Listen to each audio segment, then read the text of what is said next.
Okay, word of caution to all of you who are type A exercisers. Today is going to feel like too easy. Okay, I get it, and I get you because I am you. Been there, done that. But today is about forward flexion, and forward flexion, the way we've always done it, is usually associated with crunches and sit-ups. We're going to change that for you today. So what we're really about is more mobility than we are toning today. But if you don't have mobility in your lower back, the ability to just move, have a range of motion, that actually if you're doing any other kind of forward flexion, and we'll add other kind as we go through the month here, you actually can't do it very well. And we're probably stressing. We're straining, not training. So we're going to dive in today. Again, word of warning, it's going to feel just way too easy.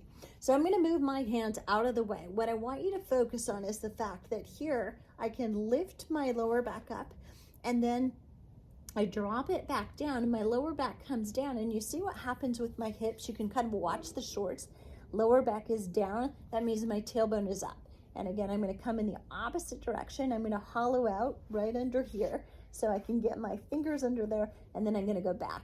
We're going to do that again, and we're going to actually start and do 8 or 10 here, and we're doing it again a little further out with my heels, and then again all the way out with my heels. So if you watched this a couple weeks ago, we're going to get the chance to do it again. So I'm going to have you do it with your arms up and out of the way. So I'm doing that so you can actually see better, but where I want you to put them is also up and out of the way. So you're less likely to strain or push through your hands and strain through the neck and the shoulders. So I want you to press the lower back down, tailbone comes up, and then come back. And again, exhale, and then release. And exhale, good, and release. So this is a great exercise to do either before you do other exercise. If you've been sitting all day, sitting in a chair statically, you've been driving all day, and you get to the hotel and you're at your point and you need to release that lower back so you can move or do something a little bit more aggressive. I just went for a very long hike. Coming back from a long hike or a long run, you might say, or a long bike ride, sometimes your back actually gets kind of locked up, if you will, and you need to do something gentle rather than something more harsh.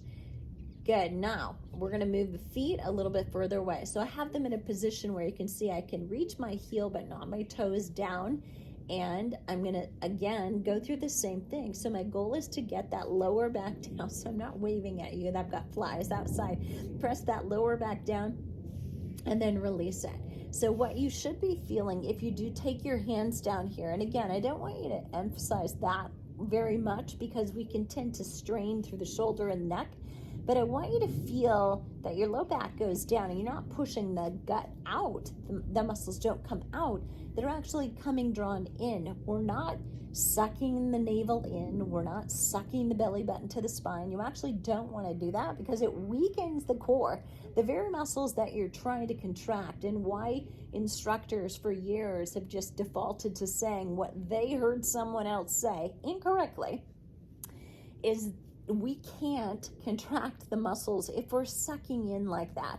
And what you'll notice is when you're sucking in, you probably also start holding your breath, and we shut down and we constrict. And actually, if we want to contract muscles, we want to do it with length in our body and with freedom everywhere else, not locked up. So we're still kind of back and forth. And you'll notice that because your feet are a little further away, you can't actually push through your feet. So it's not my glutes doing the work. It is actually much more my core doing the work. So if you have your hands on your hip bones, like the heel of your hand there, and your fingertips on your pubic bone, what you'll feel is you're kind of in neutral, parallel to the ground. And then when you take that lower back down, they tip up.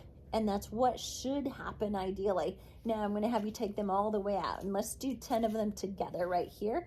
So press and release. And what you'll feel naturally, no matter who you are, you're going to feel you have less range of motion in this position than you did in either of the other two. You may feel like if you're in a big crowded room, you have more movement than somebody else does, or less, depending on if you have a bigger curve in the small of your back. You're probably struggling with this just a little bit. If you have a flat back already, you're probably on the floor feeling like, I don't need to do anything, I'm there, right? So here we go. Again, we're gonna do about 5 more. Good. And if you think about this, exhale. So the more you exhale, if you'll notice, put your hand here again, breathe out. As you tuck that lower back to the floor, you'll notice that exhaling actually forces air out of your diaphragm, and you pull in your transversus abdominis. Now, you may not know what that is, but it wraps around you like a belt at your waist. And again, inhale, and then exhale. Good. So what we've just done is really forward flexion. What is forward flexion? Well, instead of it needing to be raised up into a crunch or a sit-ups, it's actually just shortening the range of motion, the distance between your pelvis and your rib cage.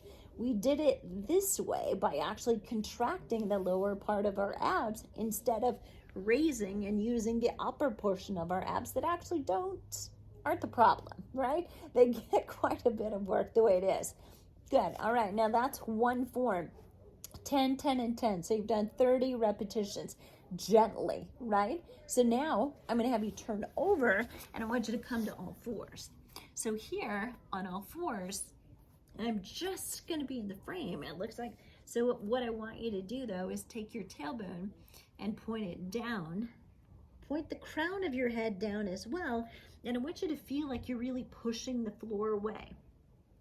And this is forming an inverted U. So we're really hollowing out here. So you're really now, if we think of that curve, your ribs to your hips, we're closing that distance. And then inhale, but we also want to come the opposite direction. So you're only as young as your spine is flexible. So we want both directions. This is an arch to the back. Inhale right here, and your chest goes forward, shoulders come down away from your ears. Exhale, tailbone under, crown of your head down to the ground. Inhale, tailbone up, chest forward, and then exhale. And breathe and push the floor away. Inhale, open up, and then exhale, push. Inhale, and exhale, press the floor away. Good. Now all the resistance that you're doing is resisting gravity with the muscles themselves. It's all you're doing. And yet that can be significant. So we're going to stop. Actually, that's it. Let me give you a preview of what we'll do later if you want a little bit more. So we're in this position. Now we've got a lot going on, right? But if I want to round and shorten the distance between my ribs and hips here, I can bring one knee in and then round and come up, but also extend and come back, but not to an arch. Just a little foreshadowing what you can expect coming up.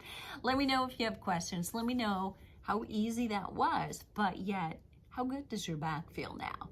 And I'll see you on the flip side.